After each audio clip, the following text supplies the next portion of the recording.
All right, welcome to Hoops Tonight here at The Volume. Happy Tuesday, everybody. I hope all of you guys have had an incredible week. Well, the Lakers keep their winning ways going as they improve to 13-4 with a game where they struggled a little bit guarding James Harden, but they pull away late for a comfortable double-figure win, 135-118 over the Clippers. It's the only thing we're hitting today. Just going to cover that Lakers win over the Clippers. You guys know the drill. Before we get started, subscribe to the Hoops Tonight YouTube channel so you don't miss any more of our videos. Follow me on Twitter at _JasonLT so you guys don't miss show announcements. Don't forget about our podcast feed wherever you get your podcasts under Hoops Tonight. And it's always super helpful if you leave a rating and a review on that front. Jackson's doing incredible work on our social media feeds on Twitter, Instagram, Facebook, and TikTok. Make sure you guys follow us there for more content throughout the season. Last but not least, no mailbag this week, but we will be having a mailbag next Friday. So if you want to get your questions in for that mailbag, you can drop them in this episode or any of our other full episodes on YouTube, and we'll get to them in our Friday mailbags throughout the remainder of the season. All right, let's talk some basketball. Again, not going to go too long tonight, just like 10, 12 minutes or so on the game, just to give my quick breakdown. Again, we were live on playback. We're doing 2 playback streams every single week. We will have another one on Friday night for the Dallas Mavericks on the road against the Los Angeles Lakers. Again, you can follow us on YouTube for that, but you can also head over to playback.tv/hoops tonight. We can have the game on the screen. It's easier for me to take callers there. I can still get questions from the chat from YouTube, but if you want to actually come up on the stream as a caller, we got to come over to playback. So make sure you guys head over there again, playback.tv/hoops tonight. So this game followed kind of a similar flow to many of the Lakers games that we've seen this year. I've been kind of intrigued by this concept of the Lakers net rating compared to some of the other teams around the league. And, you know, for a team that's 13-4, you'd expect them to be near the top of the league in net rating, but they haven't been. They've been a middle of the pack type of net rating team. And one of the reasons for that is that they do not come out with a ton of intensity and play super passionate, energetic defense to start games. It seems to kind of ease their way into games. They try to outscore you. And this has very much been a team that has played timely defense. This has very much been a team that has been about having a brief stretch at the end of a game where they tighten the screws and they make the plays that they need to make and they get out of there with the win. And that is shown in those net rating numbers. So for instance, and again, these numbers do not reflect what has happened in these numbers do not reflect previous before tonight. So anything from tonight's game is not in there. But before tonight, the Lakers, again, middle of the pack net rating team for full games, but in the second half, outscoring teams by 5 points per 100 possessions, which ranks 7th in the NBA. In the fourth quarter, outscoring teams by 7 points per 100 possessions, which ranks 6th in the NBA.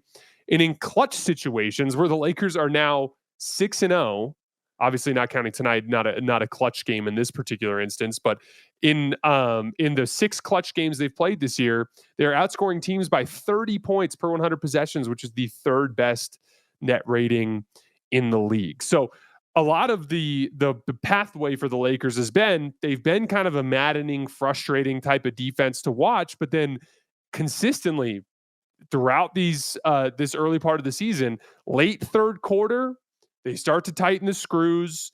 Luka starts to up his aggression towards the basket. Then they go into that fourth quarter unit. It's LeBron and Austin. They tighten the screws on defense, and they've been able to maintain control of games. And that game tonight against the Clippers followed a very similar flow. Really, really struggled to guard James Harden tonight. We talked about a couple of specific things that the Lakers would be dealing with this matchup with the Clippers before the game started on playback, if you guys remember. For instance, DeAndre Ayton being out. I talked about the Lakers needing to handle Ivica Zubac on the offensive glass for a couple different problems that could present. So for starters, just having Jackson on an island versus a guy like Zubac, that's a problem, right? Like he's giving up a lot of muscle mass there. That's really difficult for him to handle. But also, if you're going to be switching, if you're going to allow James Harden to pull Jackson out in a switch or something along those lines, that could cause problems for Zubac on the back line battling against smaller defenders. All game long, the Lakers scrapped with Zoo and they kept him off the offensive glass. They allowed just 7 offensive rebounds in the game. A lot of really good work there. First of all, not as much switching with Jackson as you would think. And then anytime that Zoo had inside position, they were bodying in with somebody and coming swarming in from around the ball to just to kind of like gang rebound those situations to convert those defensive stops into opportunities to go the other way and play. But the flip side of that was going to be, how are they going to guard James Harden, right? And we talked about it before the show. I thought that they were going to heavily emphasize funneling James Harden to his right hand and trying to help off of him. And it didn't go well, like at all, through the first 2.5 quarters. On the handful of possessions where they did a good job funneling James Harden to his right hand, the Clippers did a really nice job moving the ball through that. And all of the Clippers role players were making them pay for it. John Collins hitting open catch and shoot threes out of the corner. Chris Dunn hit a couple of threes in the first half. Nick Batum hit a couple of threes. Chris Dunn did damage as a cutter in those situations. They weren't having too hard of a time scoring out of the possessions where James Harden dribbled to his right. And then way too many times they let James Harden get to his left hand, getting into that little easy finish off the rim. But James Harden is in such a groove right now that if you let him get to his left hand, it's a layup like every single time. And for the record, I don't want to be too critical of the Lakers defense here. James Harden has been frying the entire NBA for like 3 weeks now. For 8 games coming in, he was averaging over 33 points per game on sky-high efficiency. He was shooting damn near 40% from three on like 11 three-point attempts per game. James Harden has been on a vintage heater. And so he was going to be a difficult challenge under any circumstances, but he was certainly giving the Lakers problems. Scoring, and then on the possessions where they did appropriately funnel him, he was making every read, and the Clippers were making him pay. And so one of the things we saw down the stretch of this game as the Lakers started to take control is the Lakers were like, screw it, let's just start blitzing him. And they started just essentially getting the ball out of James Harden's hands, did a really nice job rotating out of it. The units when James Harden was off the floor did not score well. Kawhi Leonard obviously still coming back from an injury.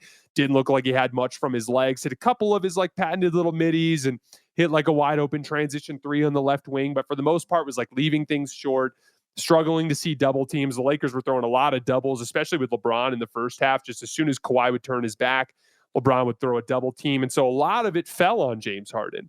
So when the Lakers were able to get the ball out of James Harden's hands to end the game and successfully rotate out of it, that allowed them to get the stops that they needed. And again, after giving up 66 points in the first half, they gave up just 52 in the second half. This has been a Laker defense that has been about timely defense, getting stops in the stretches of the game when they need to take control. And then one of the consistent trends that I've seen, like Luka's been settling for a lot of tough step back threes this year. And by the way, we did see a lot of positive regression on that front tonight. I think he was 7 for 12 from 3. He had come into this particular game shooting just 29.9% on those step back threes off of the dribble. He had not been good with them. And so getting that positive regression tonight, that was a good sign of him starting to get back to his normal percentages there. 7 for 12 from 3 tonight. But ultimately, in that third quarter, as the Clippers actually briefly took the lead a few times, Luka started to go cold. And so when the three's not going, does he have the ability to bully his way closer to the basket for easier shots? Well, one of the consistent trends we've seen through the early part of the season here is when Luka needs to, as things get tighter towards the end of games, he's been able to drop his shoulder, get more penetration, get closer to the basket, gets an and one, gets a short, easy floater, gets all the way into the charge circle, draws 2 defenders, drops it off to Marcus Smart for a layup. Nice little flurry from Luka Doncic at the end of the third quarter that started the run for the Lakers. Today's show is brought to you by our new presenting sponsor, Hard Rock Bet. Hoop season is heating up just in time for the holidays. NBA and college games are on every night, and everyone is a fresh chance to gobble up a big win on Hard Rock Bet, your home for hoops all season long. Sign up today, and you could feast with $150 in bonus bets. Just place a $5 bet, and if it hits, you get not only your winnings, but also $150 in extra bonus bets. That's an offer you can't pass up, even on a full stomach. Want to see what everyone else is betting on tonight? Top picks or parlays across any sport? The Hard Rock Bet app literally shows you. It's another reason to download the app, just for the info. Tap Discover, and you can see trending picks and parlays at any time. We talk a lot of basketball on the show, but Thanksgiving and football go together like mac and cheese. Hard Rock Bet is giving you 3 50% profit boosts, one for each Thanksgiving Day football game. Boost your same game parlay or SGP Max so your bets pay extra winnings. Hard Rock Bet offers new promos every single day. So whenever you're listening, just open up the app and check out what you've got any day of the week. Download the Hard Rock Bet app and make your first deposit. And then this is the dynamic you struggle with the Lakers. It's like, okay, you weather the storm with Luka. Here comes a LeBron Austin unit, which has literally been one of the best units in the NBA over the last couple of years. LeBron and Austin check in to start the fourth quarter. Lakers still defending really well. They start to get going. Austin attacking the basket with a ton of force tonight, did a ton of damage in his drives. LeBron hits a little mid-range jumper off of a Jackson Hayes ball screen off the left side. He hit two mid-range jumpers off of that specific action in the second half. LeBron, really nice scoring tonight. And really good to see that LeBron still has some real scoring pop. LeBron and Austin provide that little bit of scoring. You see that two-man connectedness with them. LeBron hits Austin on a beautiful back cut along the baseline in a really tight window for another layup. They blow the game out to like 15-17. Then when Luka comes back in, now you're dealing with Luka. Now Austin's standing off the ball in the corner. And this is probably the most encouraging thing from this entire game out of all the different things that went the Lakers' way. The Lakers ended up going to that spread pick and roll with Luka and Jackson off the top down the stretch in that middle stretch of the fourth quarter. And Austin Reaves was consistently situated in that right corner. And we talked about this a lot in the show on Monday, but one of my concerns with the Lakers to this point in the season has been, for all the talk about their shooting woes, like I'm not sure that they have a lot of guys that we would consider to be knockdown shooters. A lot of these guys are streaky shooters that are very rhythm based, that can go cold, right? And so it's one of those things where like a lot of these sequences are ending in the hands of a guy like Austin on the wing, or ending in the hands of a guy like Gabe Vincent or a Marcus Smart, or sometimes even Luka. And if you look at their rotation, it's really LeBron and Rui that are like the reliable, stereotypical catch and shoot guys that you would expect to consistently knock down those shots at a high clip. And so I have my eye on, specifically with the starters, Luka and Austin's catch and shoot play, because bench guys are going to be in and out of the lineup. It's not that big of a deal. But ultimately, for this team to achieve the level of unguardability that they need to achieve to compete for a championship, they need every single sequence to end in the hands of a player who is going to consistently make you pay. Do I think their bigs, whether it's DeAndre Ayton or Jackson Hayes, are going to finish vertical spacing reps? Yes, they do, especially DeAndre Ayton is a healthier, DeAndre Ayton, when he's healthy, is a much better threat against switching schemes too, because he can do damage on the offensive glass and he can catch and hit a short little hook shot in the lane, right? But you need every single sequence. If it ends in a catch and shoot for a LeBron, that's going to go in, right? If you have a catch and shoot for Rui, you feel like it's going to go in, but you need it to feel the same for an Austin catch and shoot, or the same for an Austin catch, or for a Luka catch and shoot, right? We talked a lot about that in the Monday show. Well, Luka was facing some pretty aggressive coverages in that middle fourth quarter. He got blitzed once. There was an at the level coverage. And in those sequences, they consistently got the ball to Austin in the weak side corner. One on a Luka skip, a very beautiful skip pass from Luka, and another one on a feed to Jackson in the short roll on a blitz, who then fed it to Austin. In both cases, Austin's man came over to tag the roller. Austin had an opportunity to attack out the corner. He knocks down the catch and shoot three on the first one. He drives the closeout on the second one and hits a little short bank shot. He had another one later on where he scored on a back cut, just cutting along the baseline, and ended up getting a wide open layup. Jackson had another short roll read off of a full court pressure sequence where he hits Rui Hachimura for a lob along the baseline as he gets a dunk. By the way, shout out to Jackson Hayes. His connective passing there in the middle of the floor has been a revelation to start this season. When he catches in those 4-on-3s, he is consistently making the right read.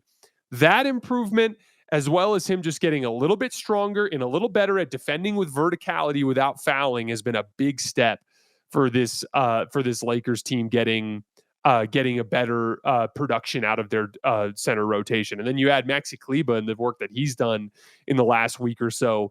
Lakers look like they have a much, much, much better center rotation than they did last year. But essentially that was the path of the game, and they ended up blowing it open. So like, they start to defend well. They find a coverage that works. Okay, we're blitzing James Harden. That's working.